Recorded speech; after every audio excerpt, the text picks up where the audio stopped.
Kuna challenge ambayo inahusu mtu akiwa anakimbia halafu akiwa anafuatwa na magari kwa nyuma. Hii challenge imekuwa ikifanywa na wasanii mbalimbali. Hii challenge imeanzia kule Marekani ambapo msanii Gunna yeye ndo alianza kufanya hii challenge, lakini baadaye tukamuona msanii Jason Derulo akaweza kujibu mapigo kufanya na hii challenge ile.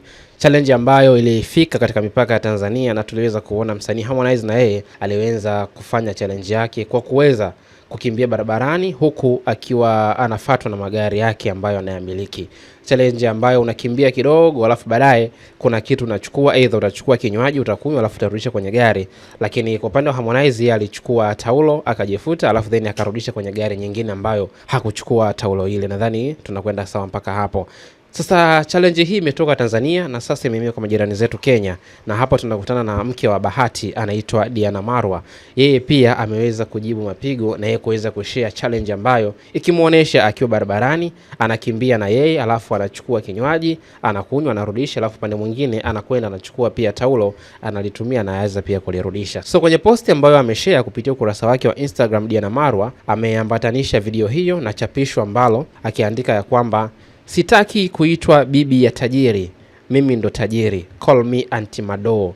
Alafu akaweka na emoji za pesa pale. So kwamba yeye ndo tajiri, sio mke ya tajiri. Kwa hiyo yeye pia anazo. Lakini pia kwenye comments watu kadhaa wamekuja kucomment pia wakiwa inspired na kile ambacho bidada huyu anakifanya. Kumbuka Diana Marwa ni mke wa Bahati, msanii kutoka Kenya, na msanii ambaye of course kuna baadhi ya miradi ambayo anaisimamia, lakini kampuni zake anazoziendesha. So kwenye comment nikikupitisha kidogo hapa, kuna watu wamekuwa inspired na Diana kile anachokifanya, lakini wengine pia kuna maneno ameweza kuyaandika hapo. Huyu anasema kwamba Diana ako na bahati, juu ataenda heaven na mueni kuketi na His Majesty wakikunywa Captain Morgan huku wakilindwa na malaika.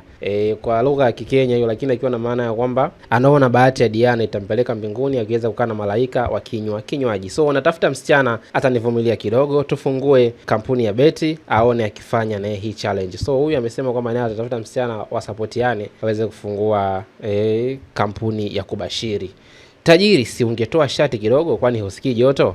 Auntie Madola unatupea pressure yawa. So Wakenya wamezidi kudondosha komenti zao kwenye kurasa za Diana Marwa, huku wengine wakisema we are sorry Madam Boss, mwingine akisema tunakutambua Madam MD. So wengine ndo wamesema maneno kama hayo. Lakini hawakuishia hapo, kuna mwingine amegusia zaidi swala la bahati, akasema enyewe uko na bahati, mtu anaweza fungua betting na pesa za saving.